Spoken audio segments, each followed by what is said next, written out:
बिना किसी झिझक के हम ये कह सकते हैं कि ब्लैक होल्स इस ब्रह्मांड के सबसे अजीब जगहों में से एक है। ब्लैक होल्स को अगर हम सिंपल भाषा में कहें तो ये स्पेस की एक ऐसी जगह है जहाँ की ग्रेविटी इतनी स्ट्रांग होती है कि कोई भी चीज इससे बच नहीं सकती, यहाँ तक कि प्रकाश भी नहीं। मैं हूँ फैक्ट टेक और इस वीडियो में मैं आपको ब्लैक होल्स की सैर कराऊंगा। So let's explore. सबसे पहले मैं आपको बता देता हूँ कि anything can become a black hole. अगर मैं मैथमेटिकली बात करूँ तो कोई भी ऑब्जेक्ट ब्लैक होल बन सकती है।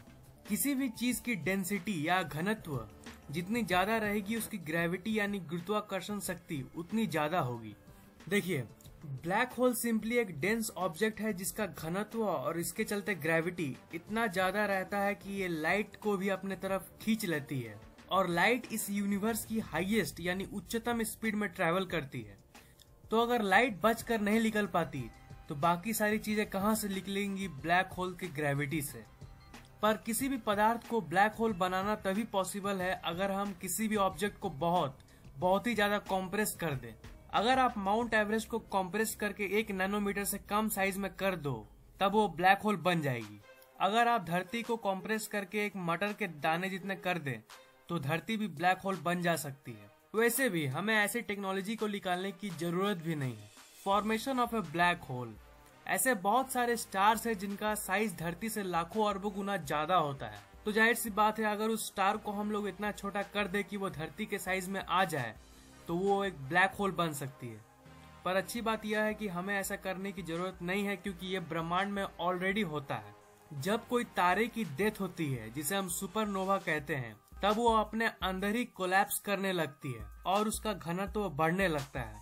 घटते घटते उसका साइज इतना छोटा हो जाता है और उसका घनत्व और ग्रेविटी इतना ज्यादा बढ़ जाता है कि लाइट भी अब उससे बच नहीं सकता। वो छोटा पॉइंट जहाँ पे वो स्टार घटकर ब्लैक होल में कन्वर्ट हो जाता है उसे हम सिंगुलैरिटी कहते हैं। मैं श्योर हूँ कि आपने सिंगुलैरिटी के बारे में पहले जरूर सुना होगा। Event horizon. ब्लैक होल का वो बाउंड्री जहाँ से लाइट स्केप नहीं कर सकता उसे हम इवेंट होराइजन कहते हैं। मतलब इवेंट होराइजन से पहले लाइट बच के जा सकती है पर उसके आगे नो चांस। ब्लैक होल्स को हम ब्लैक होल्स क्यों कहते हैं? क्या आपको पता है कि ब्लैक होल्स को ब्लैक होल्स क्यों कहा जाता है? ब्लैक होल से लाइट स्केप नहीं कर सकती है।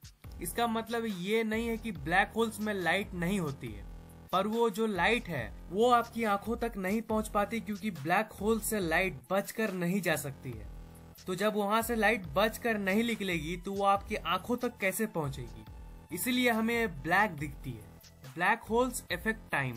ब्लैक होल्स टाइम को भी इफेक्ट करती है। ब्लैक होल्स का घनत्व इतना ज्यादा होता है कि ये स्पेस टाइम को डिस्टॉर्ट कर देती है। जो ऑब्जेक्ट ब्लैक होल के सामने होता है वो ऑब्जेक्ट टाइम को धीरे अनुभव करता है। मतलब कि ब्लैक होल्स की सामने की टाइम बाकी जगहों के हिसाब से धीरे चलती है। मान लीजिए आप एक स्पेसशिप में बैठे जो ब्लैक होल की चक्कर लगा रही है। मान लेते हैं कि इवेंट होराइजन से दूर वो एक सेफ जगह पे चक्कर लगा रही है। उस समय स्पेसशिप के अंदर की टाइम बाहर के मुकाबले स्लो हो जाएगी और आप टाइम ट्रेवल कर पाओगे। अगर आप एक ब्लैक होल के अंदर गिर जाओगे तो क्या होगा? क्या आप जानना चाहते हैं कि अगर आप ब्लैक होल के अंदर गिरोगे तो क्या होगा? क्या सिंपली आप उसके अंदर चल जाओगे? नहीं, ऐसा नहीं होगा। असल में आपका शरीर एक रबर की तरह स्ट्रेच होगा जब आप उसके अंदर जाओगे। मैं आपको बताता हूँ ऐसा क्यों। मान लीजिए कि आप ब्लैक होल के अंदर जब गिर रहे हो तब आपका पैर ब्लैक होल के तरफ है।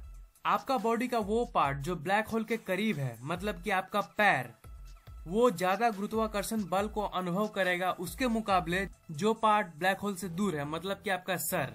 इसीलिए आपका बॉडी एक रबर की तरह खिंच जाएगा। आपके बॉडी के सारे मॉलिक्यूल्स बिखर जाएंगे और फाइनली आपकी डेथ हो जाएगी।